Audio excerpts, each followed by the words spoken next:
ఈ ఘట్టం విన్నటువంటి వాళ్ళకి కొన్ని కోట్ల జన్మల వరకు ఐదోతనం తరిగిపోకుండా కాపాడుతుంది. తెలుసా అండి? అంత గొప్ప ఘట్టం. ఎందుకంటే అమ్మవారి మంగళసూత్రం గురించి వస్తుంది ఇప్పుడు ఈ ఘట్టంలో. అందుచేతనే ఈ ఘట్టాన్ని తేలికగా దాటకుండా పద్యాలు చెప్పే ప్రయత్నం చేస్తున్నాను. కంటే జగముల దుఃఖము వింటే జల జనిత విషపు వేడిమి. చూసావా, నీళ్లలోంచి వేడి పుట్టింది పార్వతి. పిల్లలందరూ ఏడుస్తున్నారు పాపం. ప్రభువయ్యుంటకు ఆర్తల ఆపద గెంటించుట దాన ఫలము దానం కీర్తి మృగాక్షి. ప్రభు అన్నవాడు ఏం చెయ్యాలి?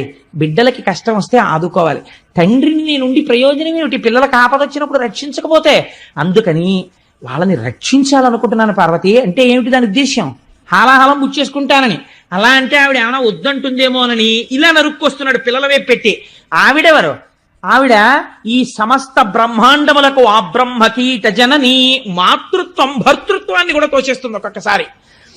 పిల్లాడు యొక్క ఆర్తితో కూడినటువంటి ఏడుపు విందనుకోండి అమ్మ, వెంటనే గబగబా వెళ్ళిపోతుంది. అందుకే ఒక నానుడు ఉంటుంది, పెళ్ళైన కొత్తల్లో ఉన్న ప్రేమ పిల్లలు పుట్టాక లేదండి మా ఆవిడకంటుంటారు. పిల్లల మీదకి వెళ్ళిపోతుందంటే ఆ తల్లితనానికి ఉన్న గొప్పతనం అది. అందుకని అమ్మతనాన్ని ఆవిడలోంచి ఉద్భుతం చేస్తున్నాడు శంకరుడు. ఎటువంటి మహాత్యాగండి నా స్వామి. అందుకని అమ్మతో అంటాడు, నువ్వు జగజ్జననివి, పిల్లలు ఏడుస్తున్నారు, తండ్రిని నేను పుచ్చుకోవద్దు పార్వతి, అందుకని పుచ్చేసుకుందాం అనుకుంటున్నాను. పుట్టింటి వైపు నుంచి నెరుక్కొచ్చాడు. హరిమది ఆనందించిన హరినాక్షి జగంబులెల్ల ఆనందించున్ హరియుడు జగములు మెచ్చక కరళము వారించుటొప్పు కమలదలాక్షి.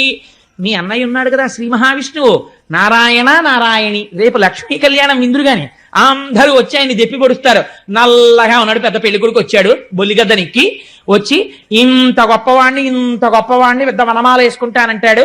లక్ష్మీదేవిని చూసేటప్పటికి ఇలా బుర్ర వచ్చేసాడు, జీలకర్ర బెల్లం పెట్టమని అన్నారు. అప్పుడు ఆయన ఆదుకుని మాట్లాడింది ఎవరో తెలుసా అండి? రేపు ద్విపద చెప్తాను, మీరు తెల్లబోదురు కానీ వింటే నిజంగాను.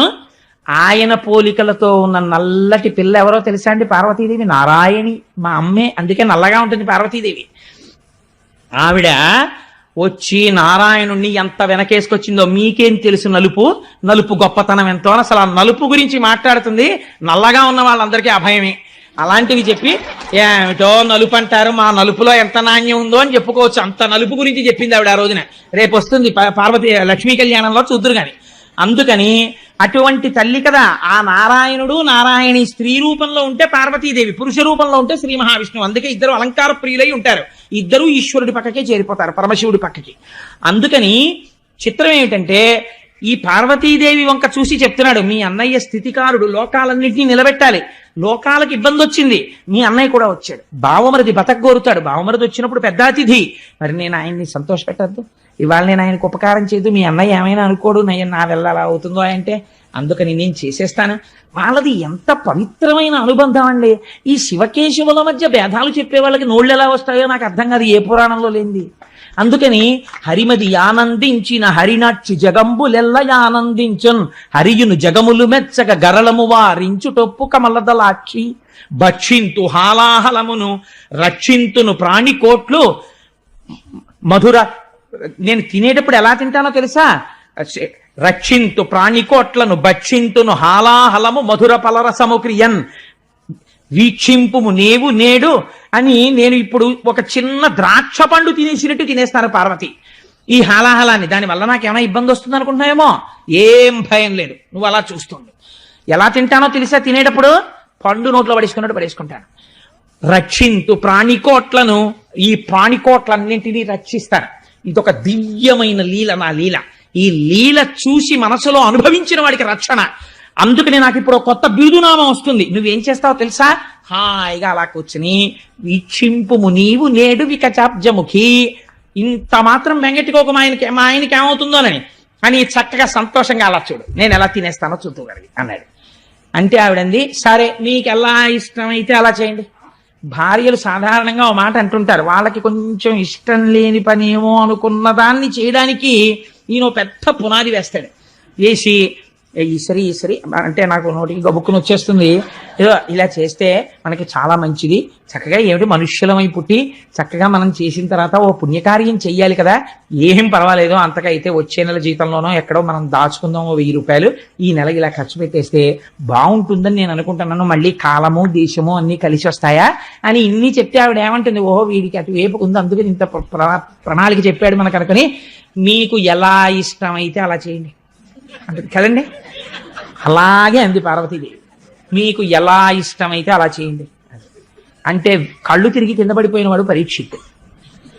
ఏమయ్యా లోకమంతా హలాహలం పుచ్చుకోమంది, ఎంత మంచం మీదున్న మొగుడైనా పెళ్ళం ఏమంటుంది, నా పసుపు కుంకాలు నిలబడితే చాలంటుంది, కానీ ఆయనకు 4 మాత్రలు వేసి లాగే అవతల పారేద్దరు అంద కదా. అలాంటిది ఆయన థమ్సప్ పుచ్చుకుంటున్నాడా, కోకోకోలా పుచ్చుకుంటున్నాడా, హలాహలం పుచ్చుకుంటున్నాడు. ఆవిడ చూస్తే లోకములకంతటికి పెద్ద ఇల్లాలు, పెద్దింటమ్మ అని పేరు, పసుపు కుంకాలకి సంబంధించిన విషయం, భర్తని హాలాహలం పుచ్చుకోమని ఎలా ఒప్పుకుందయ్యా పార్వతీదేవి అన్నాడు. అంటే పోతన గారు, వ్యాస భగవానుడు వీళ్ళందరూ పరవశించి చెప్పుకున్న పద్యం మీకు చెప్పాను కదా. పోతన గారు ఏదైనా గొప్పది చెప్పవలసి వస్తే చిన్న పద్యంలో చెప్తారు. పోతన గారు అన్నారు, పార్వతీదేవి శంకరుణ్ణి హాలాహలం పూచేసుకో అని ఎందుకు అనగలిగిందో తెలుసా?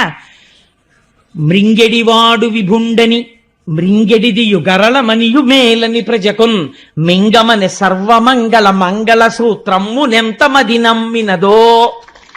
ఆవిడ శంకరుడు విషం తాగుతున్నాడని తెలుసు, విషం తాగితే ప్రమాదమని తెలుసు, తాగుతున్నవాడు తన భర్తని తెలుసు, అయినా తాగమంది. ఎందుకంతో తెలుసా?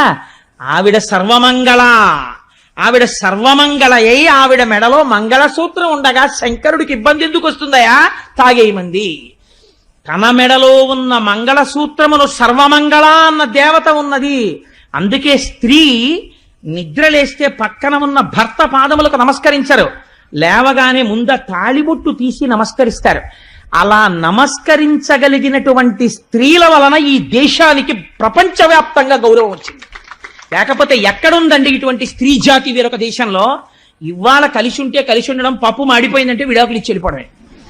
కానీ ఎంత ధూర్తుడైనా లేవగానే ఇలా కళ్ళకద్దుకొని, అమ్మా సర్వమంగళ, నన్ను కొట్టిన గాడిది కొడుకు కూడా ఇలాగే బతికుండాలని కోరుతుంది ఆ స్త్రీ. ఇది స్త్రీ జాతి ఔన్నత్యం ఈ దేశంలో. దీని గురించి తక్కువ చేసి మాట్లాడటం ఎప్పుడూ చేయలేదు పురాణాల్లో. కాబట్టి మంగళసూత్రము నెంతమది నమ్మినదో, శంకరుడి జీవనమునకు హేతు పార్వతీదేవి మెడలో మంగళసూత్రం అని తీర్పిచ్చారు పోతన గారు. మా శంకరాచార్య స్వామి అయితే సౌందర్యలహరిలో ఇంకో అడుగు ముందుకేసి, సుధామప్యాస్వాద్య ప్రతిభయజరా మృత్యుహరిణీం విపద్యంతే విశ్వే విదిశతమఖముఖాద్యాది విశద కరాళం యక్షేళం కబలతవ తక్కాల కలనా నశంభోస్తన్మూలం తవజనని తాటంక మహిమా అన్నారు. అమ్మా ఆనాడు శంకరుడు ఏమిటో వెళ్ళాడు, హాలాహలం మింగేశాడని తెలియక వీళ్ళందరూ చెప్పుకుంటారు. ఆయన గొప్పే ఉందమ్మా, అలా మింగేశాడంటే కారణం నీ చెవులకు పెట్టుకున్న తాటంకాలమ్మా అన్నారు. ఆడదాని సౌభాగ్య వస్తువుల్లో చెవులకు పెట్టుకునేటటువంటి ఆభరణాలు ఒకటి. ఎట్టి పరిస్థితులలో భర్తకి చెవికి ఆభరణం లేకుండా కనపడకూడదు స్త్రీ. ఏ కారణం చేతనైనా తాటంకములను తీయవలసి వస్తే ఏవి పడితే అవి చెవిలో పెట్టుకుని ఉండడానికి వీలు లేదు. అది గండకాలమైతే భర్తకి తీసుకొచ్చేస్తుంది మృత్యువుని. ఏవి పెట్టుకోవాలి? 4 తాటాకులు తెప్పించుకుని చీల్చుకుని, అందుకే అమ్మవారికి సౌభాగ్యదాయిని అని పేరు. ప్రపంచంలో 8 ఉన్నాయి సౌభాగ్య వస్తువులు. వీటిని కాలితో తంతే లక్ష్మీదేవి వెళ్ళిపోతుంది. అందులో ఉప్పు ఒకటి. అందుకే ఉప్పొద్దు అని కానీ ఉప్పు తగ్గిందని కానీ భోజనం దగ్గర అనరు. భోజనం అయిపోయిన తర్వాత చెప్తారు ఉప్పు తగ్గిందని. అందుకే ఉప్పు తగ్గిందని ఉప్పు లేదని అనకూడదు కాబట్టి ఉప్పు చివర వేసి వదిలేస్తారు తప్పించి. ఉప్పు అంత మంగళ వస్తువు తెలుసా అండి. అందుచేత ఉప్పు, పెరుగు, అనుములు, తాటి చెట్టు ఇలా కొన్ని ఉన్నాయి. ఆ తాటాకు ఎందు అమ్మవారి తత్వం ఉంటుంది, సౌభాగ్య వస్తువు. అందుకే తాటంక మహిమ అంటారు. అసలు అప్పుడప్పుడు చెవులో తాటాకు పెట్టుకుంటూ ఉండాలి. పూర్వం తాటాకే పెట్టుకునేవారట, అందుకే తాటంక మహిమ అంటారు. తాళి అన్నది కూడా తాళ. పూర్వం తాటాకు కట్టించేవారు మంగళసూత్రంలో. నాకు అప్పుడప్పుడు కోరిక అనిపిస్తూ ఉంటుంది, ఉన్నది ఒక్కతే కూతురు కదా, కొడుకును. అందుకని నా కూతురు పెళ్లికి వీలైతే మన పెళ్లి వారు అంగీకరిస్తే మంగళసూత్రంలో తాటాకు కూడా కట్టిద్దాం అనుకుంటుంటాను. సవజన తాళ తాళ కదా, అది కదా సౌభాగ్య వస్తువు అని. అందుచేత ఆ తాటి ఆకు ముక్క చెవిలో పెట్టుకుని ఆభరణాన్ని తీయాలి తప్ప అలా ఎప్పుడు పడితే అప్పుడు చెవికి ఉన్న ఆభరణం తీయకూడదు. ఒకవేళ తీసినా భర్తకి కనపడకూడదు. ఆ చెవికి ఆభరణాలు లేనప్పుడు చెప్పాలి, ఏమంటే మీరు కాసేపు నన్ను చూడకూడదు అని చెప్పాలి. చెప్పి మళ్ళీ ఆభరణం కడుక్కుని మళ్ళీ పెట్టుకున్నాక భర్తని చూడాలి. ఈలోగా గబుక్కుని ఎవరైనా చూస్తారేమో అని తాటాకు పెట్టుకుని ఉండాలి. చెవి ఆభరణానికి మన ధర్మశాస్త్రంలో అంత గొప్ప స్థానం ఉంది. అది భర్త ప్రాణాల్ని నిలబెడుతుంది చెవి తాటంకం. సరే, అందుచేత అమ్మ మంగళసూత్రము నెంతమది నమ్మినదో, ఆ తల్లి మంగళసూత్ర మహాత్యమయ్యా. తన చుట్టూంచుర సంఘముల్ జయ జయధ్వానంబులన్ బొబ్బిడన్ ఘనగంభీరవంబుతో శివుడు లోకద్రోహి ఉంపోకు రమ్మని కింగేల తమల్చి కూర్చి కటిగానంకించి జంబూపలంబున సర్వంకటమున్ మహావిషము నాహారించి హేలాగతిన్. దేవతలందరూ జయ జయధ్వానాలు చేస్తుంటే శంభో శంకర హర హర మహాదేవ అని అరుస్తుంటే సింహాసనం దిగి ఎదురొచ్చి ఎక్కడికి పోతావే హలాహలమా రా అని ఆయన ఎదురెళ్ళి దాన్ని పట్టుకుని చేతిలో పట్టుకుని నలిపి ఉండ చేసి నేరేడు పండంత చేసి గభాల నోట్లో పడేసుకుని మింగేశాడు. మింగేస్తే మరి ఆయనకి ఏమైపోలేదా అని అనుమానం వస్తుందేమో అని వెంటనే పోతన గారు చెప్పారు. కదలంబారవు పాప పేరు వడలన్ ఘర్మాంబు జాలంబు పుట్టదు నేత్రంబులు నెర్రబారవు నిజ జూటాచంద్రుడున్ కందడున్ వదలాంభోజము వాడదా విషమును ఆహ్వానించుచో డాయుచో పదిలంబై కడిచేయుచో దిగుచుచో భక్షించుచో మృంగుచోన్. ఎదురెళ్ళినప్పుడు కాని, పట్టుకున్నప్పుడు కాని, ముద్ద చేసినప్పుడు కాని, నోట్లో పెట్టుకున్నప్పుడు కాని, మింగినప్పుడు కాని వేడి చేసి ఓ పొక్కు పుట్టలేదు ఆయన ఒంటి మీద. ఇంత చల్లటి చంద్రుడు కందిపోలేదు. పిల్లపాములు ఆయన ఉంగరాల కింద పెట్టుకుంటాడు, చుట్టుకుంటాడు. ఓ పిల్లపాము వేడిగా ఉందని పక్కకి జారిపోలేదు. అలా నవ్వుతూ కూర్చున్నాయి. ఆయనకి ఒంటి మీద ఓ పొక్కెక్కలేదు, ఓ వేడి చేయలేదు. అలా చల్లటి చూపులతో అలాగే ఉన్నాడు. శంకరుడి పాదములను నమ్ముకున్నవాడు కూడా హాలాహలం లాంటి కష్టం వచ్చినా అలాగే ఉంటాడు చల్లగా. నా స్వామి పాదములు పట్టి ఉన్నాడు కాబట్టి వాడికి బెంగ ఉండదు.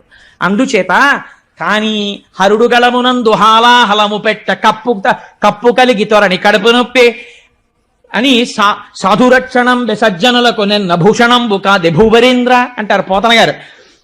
ఆయన నోట్లో పెట్టుకుని మింగుదాం అనుకున్నట్ట. ఇక్కడ దాకా వెళ్ళింది కంఠంలోకి. ఉదరము లోకంబులకును సదనంబగు టెరిగి చటుల విషాగ్నిన్ కుదురుకొనే కంఠబిలమున పదిలంబుగా నిలిపే సూక్ష్మ ఫలరసము క్రియన్. తీరా మింగేద్దాం అనుకుంటే అయ్యో కడుపు నిండా అధోలోకాలున్నాయి, పైన ఊర్ధ్వలోకాలున్నాయి. మింగేస్తే అధోలోకాలు కాలిపోతాయని మింగలేదుట. కక్కితే ఊర్ధ్వలోకాలు పోతాయి. పైకి వదలలేదు, కిందకి వదలలేదు. ఈ కంఠంలో పెట్టుకున్నట్టే. పెట్టుకుంటేట చాలా సంతోషించింది. ఎవరోట తెలుసా అండి? పార్వతీదేవి. ఎందుకోట తెలుసా? భాగవతంలో లేదు కానీ నేను కలిపి చెప్తున్నాను. శంకరుడు మహాజ్ఞాని, తెల్లగా మెరిసిపోతుంటాడు. అసలు ప్రపంచంలో అందం ఎవరిదో తెలుసా అండి? శంకరుడిది. లింగ పురాణంలో చెప్తారు శివుడి అందం అంటే ఎలా ఉంటుందో. సామాన్యమైన అందం కాదైంది. అప్రాకృత శరీరం తం అతిమన్మధరూపిణం ఘృతరీతి ఘనీభూతం సచ్చిదానంద విగ్రహం. అలా ఉంటాడు ఆయన. పేరుకున్న నెయ్యిలో ఉంటాడు, అంత తెల్లగా. అటువంటి మహాత్ముడు మహాజ్ఞాని. మెళ్ళో ఓ పూసల గొలుసు కూడా వేసుకోడు, బంగారంది. పార్వతీదేవో సమస్త ఐశ్వర్యములకు ఆటపట్టు. అమ్మవారికి కోరికుండేదట మా ఆయన కూడా చక్కగా ఏమైనా నీల పతకం ఉన్న గొలుసు వేసుకుంటే ఎప్పుడైనా అలా ఉత్తరీయం వేసి కూర్చుంటే ఆ తెల్లటి గుండెల మీద నీలం పతకంతో గొలుసు వేసి కూర్చుంటే ఎంత బాగుంటాడో అనుకునేది. ఎప్పుడైనా వెళ్ళి ఏమండి ఈ పండక్కి అక్కర్లేదు, ఈ పావులు చాలు అనేవాడు నాగభూషణుడు. అందుకని చంద్రోద్భాసిత శేఖరే స్మరహరే గంగాధరే శంకరే సర్పైర్భూషిత కంఠకర్ణ వివరే నేత్రోద్ధ వైశ్వానరే దంతిత్తకృత సుందరాంబరధరే త్రైలోక్య సారే హరే మోక్షార్థం కురుచిత్త వృత్తి మమలాం అంతైస్తు కింకర్మభిహి అంటారు శంకర భగవత్పాదులు. ఆయన చేసిన లీలల వల్ల ఆయనకి ఆభరణాలు వచ్చాయి. అందుకని నాగాభరణుడు ఆయన. అందుకని ఆయన ఏం పుచ్చుకోడు. కానీ ఇవాళ కంఠంలో నీలంగా ఉండిపోయిందిట ఆ విషం. ఉండిపోతే పార్వతీదేవి అనుకుందిట, అబ్బాయి నాళ్ళకి నీలమణి పెట్టుకుంటే కంఠం నీలంగా కాంతి పడి ఎలా ఉంటుందో మా ఆయన అలా ఉన్నాడని పొంగిపోయిందిట. లోకం పొంగిపోయిందిట. కడుపులోకి తీసుకోలేదు, బయటికి వదలలేదు, కంఠంలో పెట్టుకున్నాడని లోకం పొంగిపోయిందిట. అప్పటి నుంచి ఆయనకు పేరు వచ్చింది నీలలోహితుడు, నీలగ్రీవుడు అని. ఆయనకి నీలకంఠుడు అని పేరు. నీలకంఠ అని పిలిస్తే చాలట, ఓహో ఎవడో నేను చేసినటువంటి లీల స్మరించి పిలుస్తున్నాడని పొంగిపోతాట. అందుకే హాలాహల భక్షణ కథ హేలాగతి విన్న వ్రాయనెలమిపటింపన్ వ్యాళానల వృశ్చికముల పాడైచట రెట్టి జనులు భయ విరహితులై. 3 ప్రమాదములు హాలాహల భక్షణం విన్న వాళ్ళకి జరగవు. ఏమిటో తెలుసా అండి? హాలాహల భక్షణం కథ విన్న వాళ్ళకి పాము కరవదు. హాలాహల భక్షణం కథని నమ్మిన వాళ్ళకి తేలు కుట్టదు. మీకు నేను ఆశ్చర్యకరమైన విషయం చెప్పనా? నేను ఒకసారి హాలాహల భక్షణం చదువుకుని ఓ 4 రోజులు పోయిన తర్వాత మా ఆవిడ భోజనానికి పిలిస్తే ఈ హాలాహల భక్షణం వింటే తేలు కుట్టదన్నారు కదా అని ఏదో ఆలోచిస్తూ మా పెద్దాపురంలో మా మామగారి ఇళ్లలో తేళ్లు ఎక్కువ ఉండేవి. నన్ను ఎప్పుడు తేలు కుట్టలేదు ఈశ్వర అనుగ్రహం వల్ల. అందుకని ఎప్పుడన్నా కుట్టేస్తుందేమో అని భయం నాకు. అందులో ఓ రోజు పైన చిడత ఇలా వేస్తూ ఏమిటే అని ఇలా అన్నాను. అని ఇలా చూసేటప్పటికి కరెక్ట్గా గడి ఇలా తిప్పడానికి చెయ్యి ఇలా తిరిగింది, తేలు కొండి ఇలా కొట్టింది. ఈ వేలు ఇలా దాటిపోయింది, కొండి తగిలింది. అంటే ఈ వేలు మీద తగలవలసింది, అంత గురి చూసి కొట్టినా కొండి తగలలేదు, ఆగిపోయింది. మీకు ఆశ్చర్యకరమైన సంఘటన చెప్పనండి. హాలాహల భక్షణమే నన్ను రక్షించిందేమో. నేను సామర్లకోటలో ఉద్యోగం చేసే రోజుల్లో ఒకసారి స్కూటర్ హెడ్ లైట్ వేయడం మర్చిపోయి వచ్చేసాను. వచ్చేస్తే పెద్ద నల్ల త్రాసు తిరుగుతుండేది, రోడ్డుకు అడ్డంగా పడుతుంది. నా వెనక కూర్చున్న ఆయన చూసి ఆవిడ పాము తిరుగుతున్నట్టుందండి అన్నాడు. టక్కన లైట్ వేసాను. లైట్ వేస్తే ఎదురుగుండా పాము. నా ప్రమేయం లేకుండా బ్రేక్ తొక్కేసింది కాలు, స్కూటర్ ఆగిపోయింది. స్కూటర్కు దరిద్రం ఉంటుంది, కాలు తీస్తే బ్రేక్ మించి ఎడంకాలు ఎత్తి స్కూటర్ మీద పెట్టుకుని ఉండడానికి ఉండదు, ఎందుకంటే ఓ కాలు కింద పెట్టి ఉండాలి. ఇలా ఉన్న పాము ఇలా వెనక్కి వచ్చింది తల. అప్పటికి దాని తోకటి ఉంది పొదల్లోకి, ఇలా పడగెత్తింది హెడ్ లైట్ కాంతిలో. నిజంగా నాకు ఇప్పటికీ మనస్సులో ఉంటుంది ఆ పడగ. మెరిసిపోతూ నాలుకలు రెండు ఇలా బయటికి వస్తూ ఎర్రగా ఇలా ఇలా ఇలా ఇలా తిప్పింది తల. అక్కడే ఉంది నా పాదం, ఎడం పాదం కింద. అది ఆ రోజు కొట్టాలనుకుంటే ఒక్క క్షణం బండి టక్ టక్ టక్ టక్ టక్ టక్ టక్ టక్లాడుతూ చిమ్మ చీకట్లో అలా నిలబడి ఉన్నాను. వెనకాల ఆయన గుండెలు ఆగిపోయి రెండు కాళ్ళు పైకెత్తేసుకుని ఆయన కూర్చున్నాడు. అది ఇలా ఇలా చూసి ఏమనుకుందో, వీడిని నేను చంపకూడదు అనుకుందో ఏమో, తలొంచుకుని మళ్ళీ ఇటు తిరిగి పొదలోకి వెళ్ళిపోయింది. అది వెళ్ళిపోవడానికి 1/2 నిమిషం టైం పట్టిందని అంత శరీరం. ఆనాడు పాము కరవకుండా నన్ను రక్షించిన వాడు నా స్వామి తప్ప ఎవరు రక్షించగలరు? ఈశ్వరుడు రక్షించాడు. ఆ పూనికతో ఆ భక్తితో చెప్పుకున్నాను తప్ప ఎప్పుడైనా పురాణం చెప్పుకుంటే నేను ఇతర కోరికలతో చెప్పుకోలేదు. అట్లాంటి సంఘటనలే నాకు భగవంతుడి పట్ల కృతజ్ఞతనిపించాయి. కాబట్టి వ్యాలానల వృశ్చికముల పాడైచర రెట్టి జనులు భయ విరహితులై అగ్నిహోత్రంలో కాలిపోయే ప్రమాదాలు రావు. అందుకే ఎప్పుడైనా ప్రమాదాలు ముంచుకొస్తే ఒక మాట చెప్తారు, పోనీ కనీసం చదవడం రాకపోతే ఇలాంటివి హాలాహల భక్షణ కథ. అందుకే ఇలాంటి వాటిని ఏం చేస్తారో తెలుసా అండి, బాగా దీర్ఘంగా చెప్పరు. ఇది ఓ కాగితం పట్టుకుని మీకేమీ రాకపోయినా ఇక్కడ ఉన్నది ఇక్కడ రాసిస్తే చాలు. అగ్నిహోత్రం వలన ప్రమాదం వస్తోందని జాతకంలో ఉంటే ఇది రాస్తే ఏ వేలో కొద్దిగా కాలు వదిలేస్తుంది. అంతంత శక్తులు ఇటువంటి లీలలయందున్నాయి. అది క్షీరసాగర మథనంలో ఆవిష్కరించి వ్యాస భగవానుడు ఫలశ్రుతి చెప్పారు.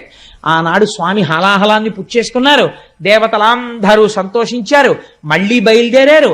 ఆనందంతో మళ్ళీ పాల సముద్రం దగ్గరికి వెళ్ళిపోయారు.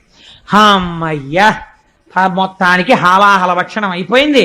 ఈ పుణ్యమాని పార్వతీ పరమేశ్వరులు ఇద్దరిని చూసేశాం.